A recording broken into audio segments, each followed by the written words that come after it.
Today in the Daily Dose, Harry S. Truman.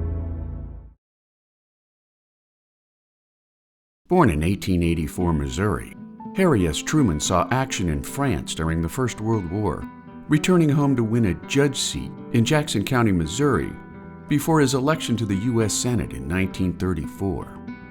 During much of World War II, Truman headed a Senate committee focused on reducing waste and mismanagement in the U.S. military, which saved American taxpayers millions of dollars. Gaining popular notoriety during his time on the Truman Committee, as it became known, FDR chose Truman as his running mate during his unprecedented fourth term in office, passing away from a cerebral hemorrhage 3 months into his term, which in turn propelled Truman into the White House at a time when crucial leadership decisions were required of a sitting president.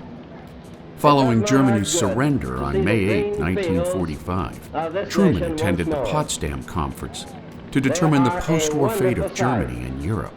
And after Allied war planners estimated 1 million Allied lives would be lost during a ground invasion of the still belligerent Empire of Japan, Truman gave his approval for the first nuclear bombs dropped on humans at Hiroshima and Nagasaki, which ended the Second World War.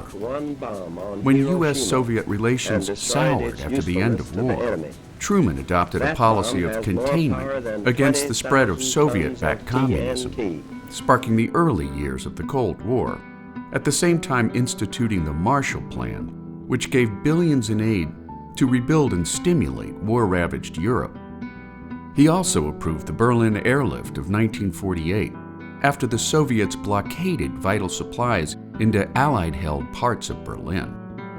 Widely expected to lose his bid for his second term in office, largely due to his failing popularity amid post-war labor disputes and shortages of consumer goods, Truman won re-election over Republican challenger Thomas Dewey after undertaking a whirlwind campaign by train.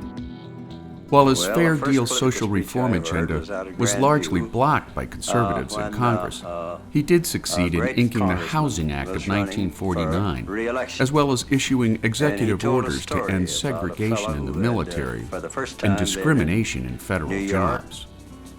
His second term also saw the creation of NATO, or the North Atlantic Treaty Organization, in 1949, as well as the Korean War of 1950 to 1953. Which erupted after North Korean communist forces invaded South Korea.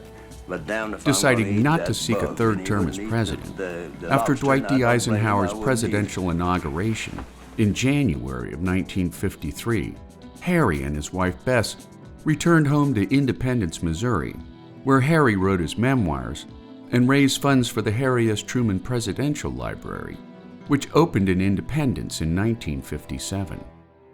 He passed away on December 26, 1972, at 88 years of age, making Harry S. Truman one of the most impactful leaders of the 20th century. And there you have it, Harry S. Truman, today in the Daily Dose.